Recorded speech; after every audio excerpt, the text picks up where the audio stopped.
പ്രിയരെ, പ്രിയമുള്ളവരെ, പ്രിയപ്പെട്ട VMA അംഗങ്ങളെ, നമ്മളേവരും വളരെ ആകാംക്ഷയോടെ കാത്തിരിക്കുന്ന ഈ വർഷത്തെ വാർഷികാഘോഷം ഫെബ്രുവരി മാസം 15-ാം തീയതി ശനിയാഴ്ച ഉച്ചയ്ക്ക് 2 മണി മുതൽ അതിഗംഭീരമായ വിവിധ കലാപരിപാടികളോടുകൂടി RR ഗ്രീൻ ഏക്കേഴ്സിൽ നടത്തപ്പെടുന്ന വിവരം വളരെയേറെ സന്തോഷത്തോടുകൂടി അറിയിക്കുകയാണ്. നമ്മുടെ വാർഷികാഘോഷത്തോടനുബന്ധിച്ചുള്ള കാര്യപരിപാടികളുടെ ഭാഗമായി കാണികളുടെ മനം കവരുന്ന ഒട്ടനവധി കിടിലൻ കലാപരിപാടികളുമായി നമ്മുടെ സ്വന്തം VMA അംഗങ്ങൾ നിങ്ങളുടെ മുന്നിലെത്തുന്നു. കാഴ്ചയുടെ നിറവസന്തമാണ് കലാസ്വാദകർക്കായി അവർ അന്നേ ദിവസം ഇവിടെ ഒരുക്കുന്നത്. അതോടൊപ്പം തന്നെ VMAയുടെ കൊച്ചുകുട്ടികൾ അവതരിപ്പിക്കുന്ന വിവിധയിനം മത്സര ഇനങ്ങളും അന്നേ ദിവസം വേദിയിൽ അരങ്ങേറുന്നു. കൂടാതെ ഭാഗ്യശാലികളെ തേടിയെത്തുന്ന ലക്കി ഡ്രോ.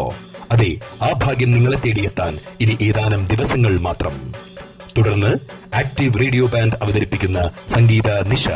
ഉദ്യാന നഗരിയിലെ കുളിർമയുള്ള സായം സന്ധ്യയിൽ നിറഞ്ഞ സദസ്സിനെ സാക്ഷി നിർത്തി കലാസ്വാദകരെ ഒന്നടങ്കം സംഗീതത്തിന്റെ മാസ്മരിക ലോകത്തേക്ക് കൂട്ടിക്കൊണ്ടുപോകാൻ വേദി ഇളക്കിമറിക്കുന്ന പ്രകടനങ്ങളുമായി ആക്റ്റീവ് റേഡിയോ ബാൻഡ്. പ്രിയമുള്ളവരെ, അന്നേ ദിവസം നടക്കുന്ന കലാവിരുന്നിലെ നയനമനോഹരമായ കാഴ്ചകൾ ഒന്നൊന്നായി ആസ്വദിച്ച് ആവേശത്തിന്റെ കുടിമുടി കയറാൻ നിങ്ങൾ എല്ലാവരും ഇപ്പോൾ തന്നെ തയ്യാറായിക്കൊള്ളുക. ഈ വർഷത്തെ നമ്മുടെ വാർഷികാഘോഷം അവിസ്മരണീയമായ ഒരു അനുഭവമാക്കാൻ എല്ലാ VMA അംഗങ്ങളെയും ഈ വാർഷിക കൂട്ടായ്മയിലേക്ക് സ്നേഹത്തിന്റെ ഭാഷയിൽ ഹൃദയപൂർവ്വം ക്ഷണിക്കുന്നു.